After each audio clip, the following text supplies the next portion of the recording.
Welcome, everybody. I am Tevis Trower. I'm the founder of Balance Integration. I'm a conscious leadership strategist and conscious culture strategist, and we are doing a series of game changer chats specifically because it's not up to the world around us to be the solution. It's up to each and every one of us. And so I'm really thrilled. Our first chat was with Dave Jakubowski, the founder of Eureka, which is an amazing platform for historically underrepresented entrepreneurs. I really encourage you to see it. And I'm super psyched to have Elatia Abate here with us. And she is a work futurist. And so she and I share a lot of curiosity and passion around where everything's headed. And today we're actually going to talk about what made her because it's this really funny thing, right? We like read these articles about, reinvent yourself, or like all these shoulds, right? Mm-hmm. And what I've learned, at least in my own style of learning, is that when I'm not inclined to make a superhuman out of someone, right? When I'm not inclined to say, oh, well, they did that because they're special, right? Mm-hmm. And I'm just not quite as special as they are. Yeah. Or oh, well, she's Oprah, or oh, well, he's Richard Branson, or whatever, right? I think that there's a sacredness in all of our journeys, and I think that the minute that we step into the driver's seat, which you're going to talk about, I have a feeling, that's when we start to see life differently, and we start to make some different choices. And what excited me to bring Elatia into conversation and to share her with you is that I know that she has done that. And so I welcome you, Elatia, to our humble conversation. And so we're gonna dive right in, because I can blah blah blah forever. And I'm just curious, like, if you were going to describe yourself as a little kid, tell me 3 things you felt good about, and three things that you kind of had to work with. As a little kid, you know, I was very much I dance a lot. So like, movements a lot and all the time. Mm-hmm. Also, since I started reading very, very early, so I'm an avid reader, a voracious consumer of stories, mm-hmm. and therefore user of imagination. So I guess that would probably be the third one, is just like, I grew up in the era of like before really video games, and thank God, right? So I could spend a whole afternoon by myself and like make a whole adventure in my imagination. So those are 3 things that definitely are a part of me still, and were very much a part of me then. Mm. Things that I had was more challenges with, like things that you weren't sure how you were going to make them into gold in your life. Yeah, like, I can tell you mine. Like, I had a speech impediment because I was shy, and as an adult, it's actually come to make me a better public speaker, because I know how to ground and get present, and I also know when I don't feel safe, right? Or I was super shy, and that taught me a lot of empathy and compassion for shy people, right? Yeah. The other thing was I had red hair. And as a little kid with a redhead, you get all that attention and you just go, ah! Yeah. So just, it can be playful. Just, you're real human. Yeah. So for me, when I was younger, I was I needed to get things right a lot. So on the one hand, there's this free spirit of, all of this stuff. And then especially, I also started playing piano when I was very young. My father's a musician, so he was very strict about how that unfolded, and hours of time and that sort of thing. So I was very concerned about getting things right. Yeah. I was very concerned about saying the right thing. And let's see, what else? Yeah, I mean, I think for me growing up, I spent a lot of time in between relatives, especially in my early years between grandparents. And so I did a lot of listening to what was happening around me. And when you talk about like things that translate into superpowers, for me, that like big, huge one, huge. To become a sponge. Yeah, become a sponge and be an absolute, to the empathy piece of that, to be able to walk into a room and know immediately what's the temperature, who's angry, who's happy, who's what, so be able to walk into a room and sense that is amazing. And of course, then the power of listening, right? Yeah. Sometimes it's best if you keep your mouth shut. What a freaking gift, right? Yeah. And to listen to something other than the voice in your head. Yes. So let's talk about your journey, because if folks have not researched you, I don't want to send them off to LinkedIn, but I will tell them that you were a corporate badass and that you climbed the ranks in HR and kind of human talent strategies, correct? All the way to be the CHRO for, was it Anheuser-Busch? I left as a VP of HR for Dow Jones and the Wall Street Journal. Yeah. So you something oriented this curious, big, but perfectionist, but listener, but oh my God, I got to get the piano thing right.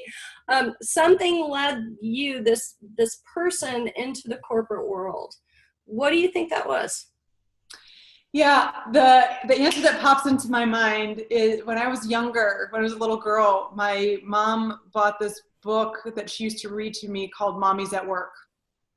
And it was all about, my mom fought for the ERA and Equal Rights Amendment for women. And so I always remember that. And I remember her getting dressed up to go to work. And so for me, it was always like, of course I was going to go get a job. Of course that was what I was going to do. And then my job world journey was, I thought I wanted to be an attorney when I left school. And actually that the more truthful piece of that is, I didn't know what I wanted to do. And it sounded good if I said that I wanted to be an attorney.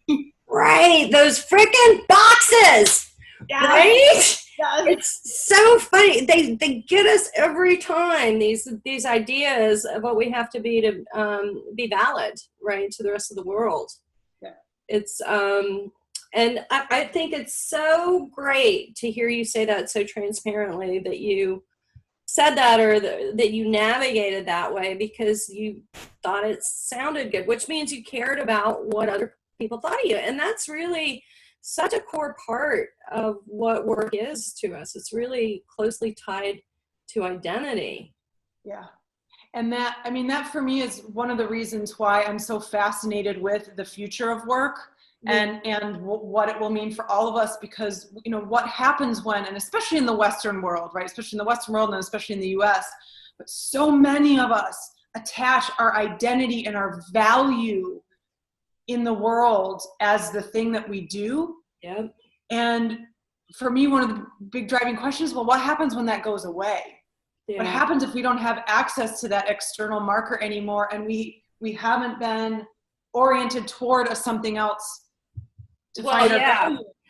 Because work has been an organizing principle, or the organizing principle for social order, for stratification, for power structures, for do you count or do you not count? Should I listen to you? Should I not listen to you? Are you of my ilk? Are you not of my ilk? Like it's really a sorting, and above even the sorting and the social aspects, there's so much about the organizing principle of the structure of our days. Yes. Right? Structure of our days, and how we, and the thing, the way that we assign our value to ourselves, and what we do with our time, and even, if more than 50% of our waking hours are inside of this thing that we call work, then everything else in our life is oriented around that, whether we realize or recognize that or not. Yeah, it's staggering. I wrote a book proposal years ago called "Work is More Than a Four-Letter Word." Yeah. And I wrote some articles on it. I'll send you one because I think you dig it. So here you are, curious, shy, perfectionist, expansive dancing, right? Watcher, listener, and you go through corporate America and you think, well, I'll just become a lawyer. What made you pivot and choose not to be an attorney? Yeah, so I graduated from school and was like, okay, I'm tired of studying, but I'll go get a job as a paralegal at a law firm. So I got a job at one of the big white shoe firms in New York, and thought, okay, I'll get some experience and then I'll go back to law school. And then you start the grind of working. And like, at these law firms, the hours can be crazy. It's week after week until 2 and 3 in the morning in a conference room in Midtown looking at documents. And for me, the realization came, not because of the long hours, because my peers were either at law firms or at investment banks or at consulting. So the long hours for somebody of that age were a part of the game. But for me, what I noticed is like week 3 inside of a conference room, and the senior partners of the firm are still in that same conference room with me at 3 in the morning for the millionth night in a row. And so, I'm projecting my life out. And while albeit they are working on much more sophisticated things than I was working on, it's basically the same thing. And so I thought, this is not. It's the same experience. It's a little bit more like intellectually engaging. It's better compensated and it comes with more power, but it is the same experience. Right. You're still there with me at 3 in the morning, like, wondering if it's another cup of coffee or if you go home and take a shower and then come back and start working again. Yeah.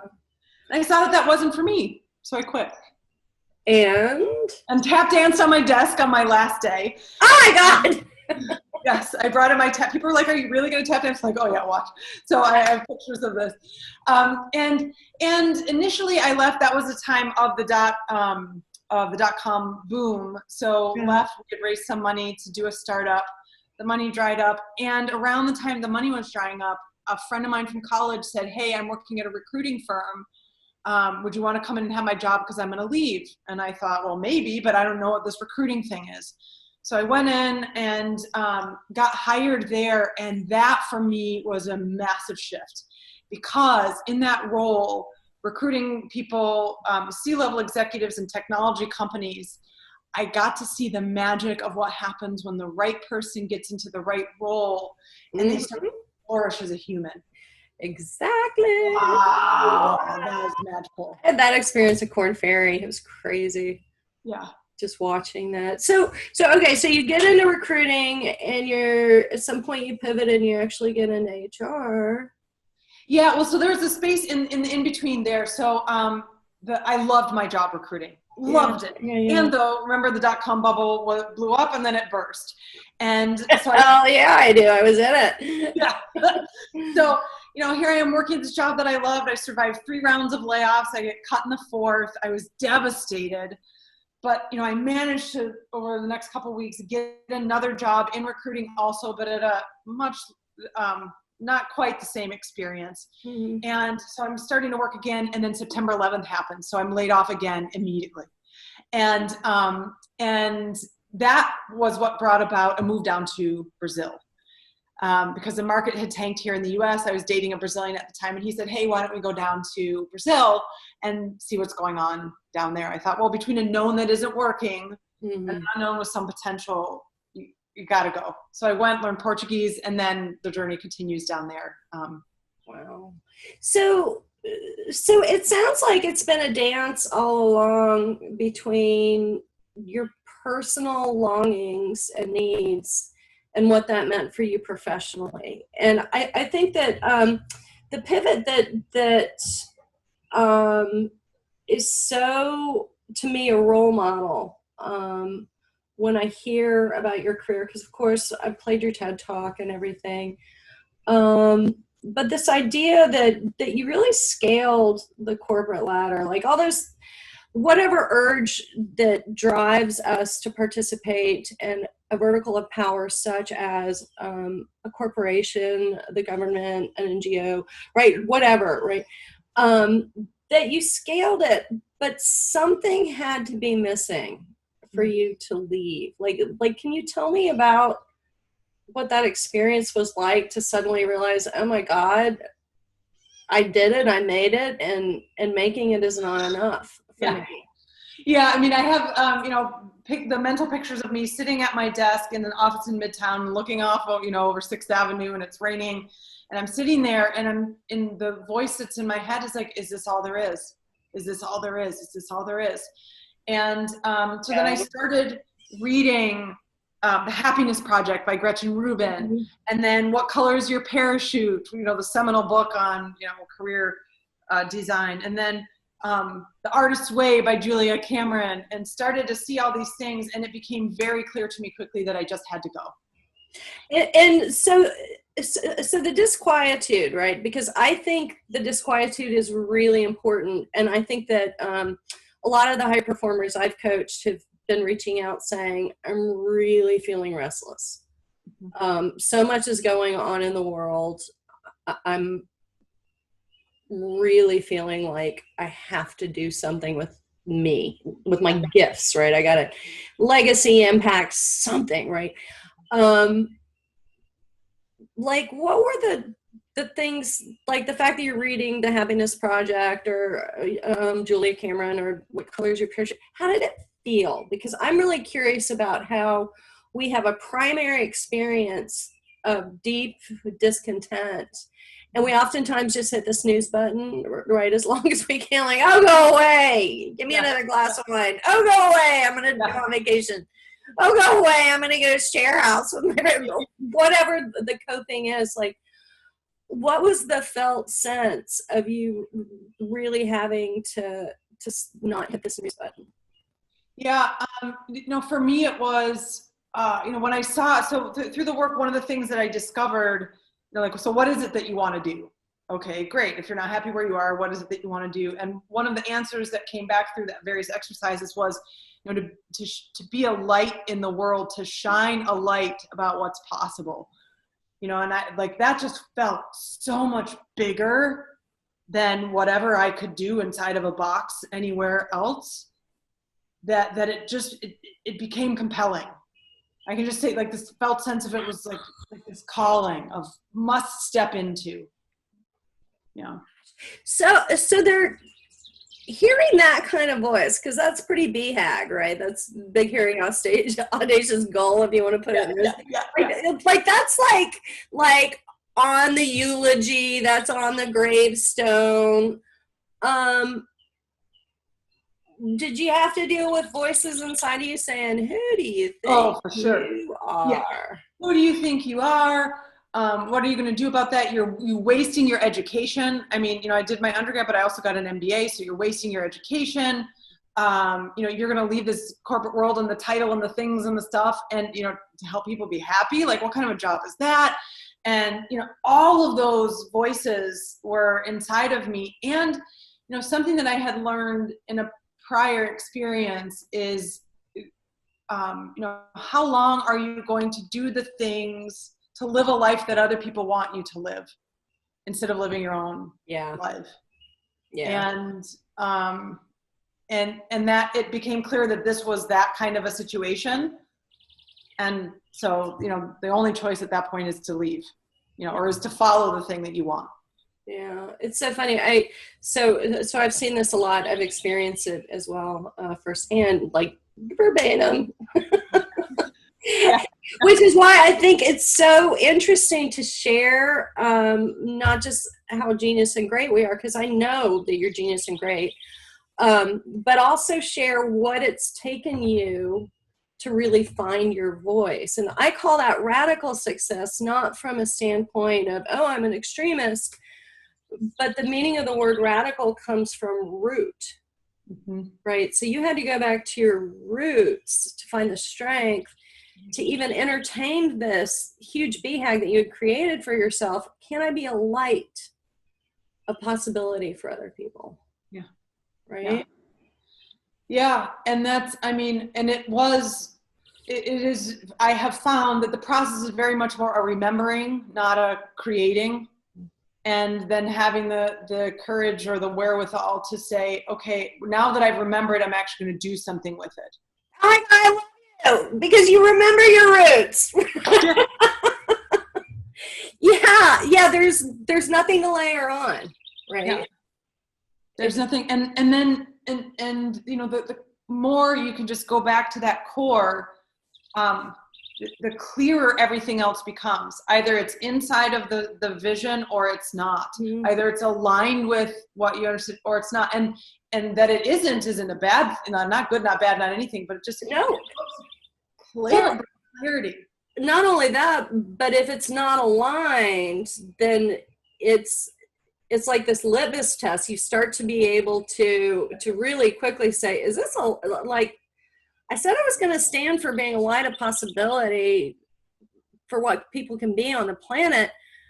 Is this really like you get bet? It's kind of like going to the gym, yes. Right? Yes. And only all the times that I didn't listen to that alignment, only all of them. Only. Yeah. Something not work well, or it wasn't the right partner, or I shouldn't have gotten into that contract or whatever. Only all the times. Only. Oh my God. Oh, we could talk about some of those times. Yeah. Okay, so you're feeling this, and I love the hero's journey for this, not only because it talks about the cycle of change, but it also talks about this as being an iterative process, right? That it's not like one and done. Yeah, correct. So what have been the things, because you've done such a great job in navigating into a position of bringing to light your light, right? You've done a really, really, really great job of that. But what do you feel like have been the moments in which you were the most tested? Or the aspects that you had to dig in the deepest? Because right now, all bets are off.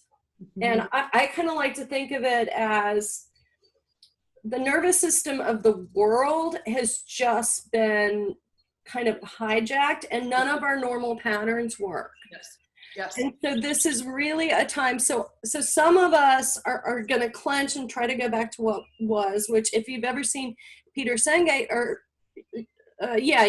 Peter Senge talk about this, he talks about in a moment of change, the rubber band that pulls you forward has to be stronger than the rubber band that pulls you backward. However, the closer you get to what's pulling you forward, the more the tug backwards is, right? And I think that's such a lovely like image, because we can all kind of imagine two bands, opposing bands, but what have been the moments that you most had to say, no, I'm going to stick with this? Yeah. There have been a few, and one of the most pivotal for me, that has dramatically marked who I've become over the last few years. In 2017, early 2017, in order to go and search for answers to the question, how might we empower success in the face of great uncertainty, I put everything I own into storage, except for what fits into a carry-on suitcase, to push my own life to an extreme of uncertainty, and then learn about the technologies that are creating impact in our world, and learn from people who are masters at managing change in order to come up with answers to that question. And so I was traveling around, and my business development plan for that period of time was that I would, basically continue to do the same thing. I'd call people, we'd close business, I would work on stuff. What I didn't know or realize at the time was that traveling around in the degree that I was constantly is a really horrible model for business development. And so here I am, month 1, month 2, and 3, 4, and like deals aren't closing. And what I'm hearing from people is, when you're done with this experiment, call us back. When you're, when this is over, then yes, let's work together. And I was it was May of that year. I was in the process of negotiating a big contract, which would have carried me through the whole rest of the journey. And I was like, yes, okay, I'm almost there. All this anxiety can disappear. And it fell through. The day I thought I was getting the call for the final details was the day I got the call that said no. So the day you thought relief was coming is the day you heard no. Yeah. That's a real test. And so here I am, and I'm, I was staying at a friend's house in LA at the time, and I'm there, and I just burst into tears. And I am like, okay, having this conversation with my maker, I'm like, I have followed the path, I have followed the guidance, and this is horrible. Yeah. Isn't it funny too? Because when you follow your path, right? When you are congruent, we'll call it optimal, or we'll call it aligned, right? We do expect to be tested, but we don't expect to be so truly and deeply and utterly and completely tested. Completely tested. Yeah. Yeah. What are you doing? Do you want to go back to corporate America? Right. And that was my questioning. It's like, why? I'm doing the things, and I did the brave thing, and and here I am, and it keeps not working. So what's going on here? And that is the moment, of course, when grace comes in. Yeah. And I'm like, please, just anything to alleviate a little bit, because when I was feeling that much fear and that much pressure, that's not a place to create anything from, and that's not a place to be creative in or build solutions from. So I'm like, please, just enough for breathing room. And then for me, then like you hear something on the radio, and it's like, okay, that's enough to orient me. Then for me it was, what isn't working about this, and what do you need to put into place so that instead of being in this way in the face of great disruption, you're actually able to act. And so in the things that I now teach, that worst moment that, like, as I'm sharing this with you, I can still feel it viscerally in every cell of my body. I can feel mine. I can definitely feel mine. Yeah. But that's what gave me the magic to be able to say, in moments like the one that we're living in right now, it's gonna be fine. Like, there is a way, if you can just do these things, that's how you can move forward. Well, so when you think about, because I'm imagining not only my high performers who are struggling with, what do I do, man? I got the kids, I got the house, I got the 7-figure salaries, right? I don't know that I can go back, right? Or whether you're that, or whether you're the person who maybe is new to their career, or maybe you have been laid off, right? If you had one wish for them to remember their strength, what would be that magic wand that you would wish granting, right? That you would offer up for them to be able to really to dig deep, because this is the hero's journey, and this is game change. Yeah. And this moment is inviting us all to step into that. And the answer that comes to mind is that, like, you are the cavalry. We so often, we're trained to, or we're conditioned to, or whatever, but we think that somebody's going to come from outside and solve the problem. They're going to give me a job. The government's going to do this for me, or like, I'll wait for unemployment, or I will wait to see if my furlough actually means, so we're waiting. We spend the time in the wait. That was the second big mistake, by the way, that I learned from. Really? Not to wait. Is to not wait for other people to determine your destiny. Yeah. So, like, all the things that I'm sharing are only from personal experience. That there is no cavalry coming. So we are the cavalry. And at once that can feel like, oh my God, it's exhausting, and I don't know what to do. I don't know if I have, but if you can, at least, even if it's just playing pretend, if you can imagine for a moment that everything that you need is actually already right here, either inside of you or in the world around you, then that can be enough to get into motion.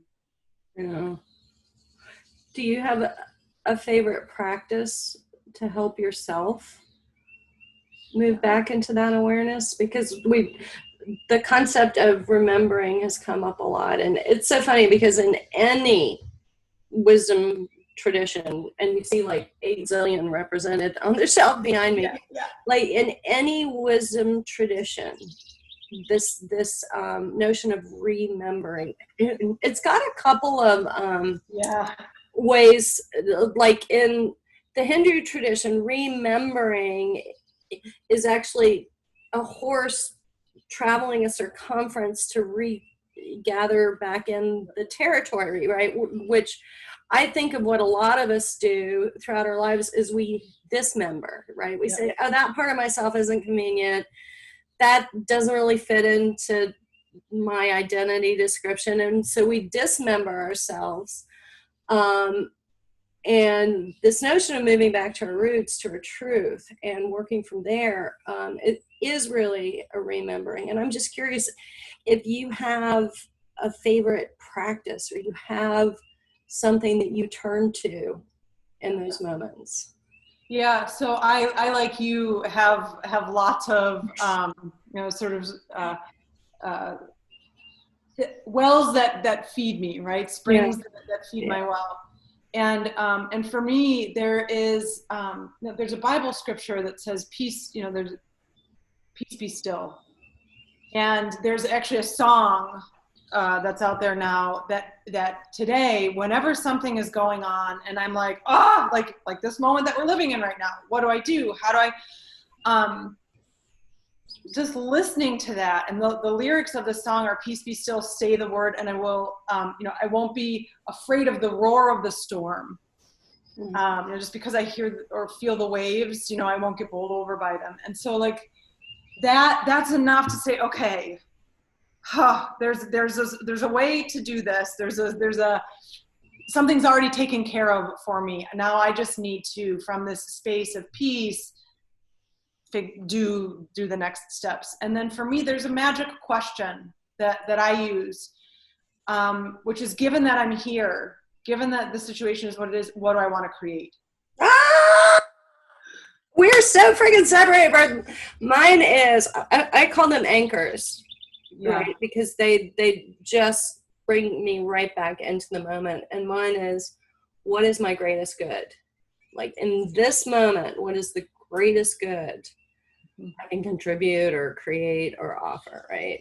So yeah, we're fist bump. Yeah, and the beauty of that question for me has been, and not ignoring of what's happening. And I think a lot of what people are taught or learn today is like, just like positive focus and plow through it. Yeah. And plow through it. And that's a way to do things. And, I find that the fastest way out of something that I don't like is being clear about what it is. If I can say, okay, this is what's going on. This is what I don't like. This is what I do like, but this is our situation. If you know your starting point, then you can get out of it, because then you can start to examine what got you there. Yeah. Well, is there anything else you wish I would ask you?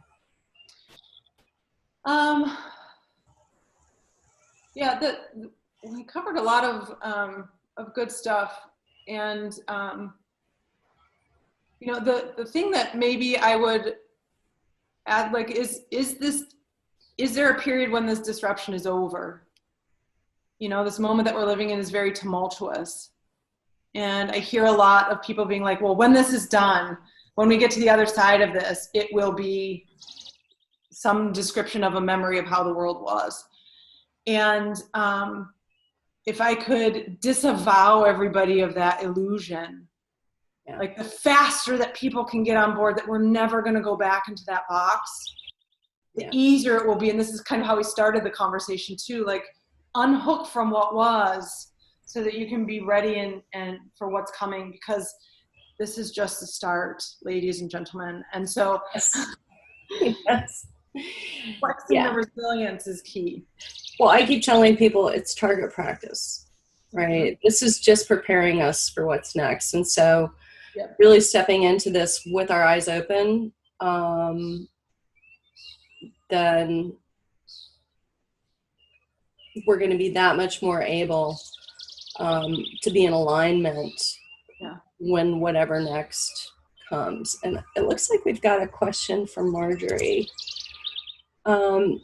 She asked, and I'll just let her ask it in her own words. Let's so bad at this. Marjorie, do you want to ask? Or Sure, I'll ask. Hello. okay. Hi, Marjorie. Hi, lovely to hear you speak about this. And I'm just curious, I mean, I hear that all the time too about people, you know, when we go back to work, when this is over. So how do you recommend addressing that? Because obviously it needs to be done in a gentle way, because so people don't totally freak out. What works for you? Yeah, so oftentimes when I bring the conversation, so I'll tell a brief story and then I'll share an exercise. So when I first started doing my journey on the future of work, I was 4 months into it, and I was invited by my alma mater to go back and give a talk about like the future of work and the disruption of the economy, and I was so excited. This is going to be my first talk on this. Half the room were students, half the room were faculty and staff. And here I am talking about disruption and change and all the stuff that's coming, which I'm really excited about.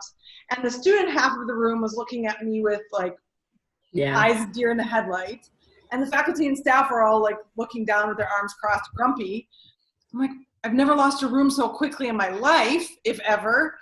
And what I realized is in order to wind that back, I started putting myself in the vulnerable position of what was scary about this change. The vulnerability piece. The second lesson that I learned out of that is to play the game of you say, they hear. So when I say disruption or change or big shift, people hear invalidation, they hear threat, they hear uncertainty, which are scary things. And so again, couching it and presenting it inside of that space of vulnerability can be incredibly useful. And then the third thing, just as the exercises are concerned, I often invite people, so I'm working with a group of entrepreneurs right now, and one of the exercises that I gave them was, okay, here's the game. Imagine 3 scenarios, one with total economic opening, one with total closure for the next 24 months, and one with like this continued ambiguity. How do you make as much money or more than you were making pre-pandemic if these are the parameters? So you get people into action thinking about it and seeing that there isn't really that much to be. Yeah. What's kind of interesting is the first one that you brought up that led you into you say, they hear. It's interesting to me that when you were talking about what they hear like invalidation, they hear, and that goes back really to the identity questions. So I think in some ways what we're struggling with is, how do I keep a roof over my head and feed myself? But a lot of it is also, who am I in this new reality? Who am I, right? Who am I? And that's that's the question that moves us away from what do I do to what is my purpose. Yeah. Well, Sister Love, I want to thank you. I want to do a quick plug because you don't know this because you haven't read my book, but you just described exactly what people walk through in my book. Hooray! Seriously, it's astounding to me. Person after person I talk to who have pivoted, have self-defined, because you're right. Leadership has to come from all of us. It is not coming from some out there. Yep. It's us. That whole thing about the cavalry, like I like to talk about the Superman complex. It's like, oh, Superman saved us. Now, what's funny, even if there was a Superman, as soon as he flew away, we would reinvent the same jacked up messes that he came to clean up. So this is really all of us aligning with our core, with our roots. So I'm really grateful for that. I would love it. There's the back, there's front. It's pretty. Get my book, damn it. Yeah. Because we need you. This is no time for waiting. Do not sit on your hands right now, people. We need you. Every one of us, right? Every one of us. And that's, I love that you said that, this notion that we need to be named to be a leader. is, it's so last century. Not only that, but if you think about, a lot of our leaders have dismembered so many aspects of their vision, courage, humanity to have these titles that they're imprisoned by the position they're in. So we cannot wait for them. No, we can't. We cannot. We need you. Yeah. I'm looking at you, right? Okay. So thank you so much for joining us. Thank you so much for just sharing who you are. And y'all check her out. What's your URL? Yes, it's my first and last name.com. So elatiaabate.com. Oh my gosh. Okay. We're going to speak Portuguese next. Yes. Can't wait to that. Okay, everybody. Thank you so much. Thank you. Thanks. Bye-bye. Bye.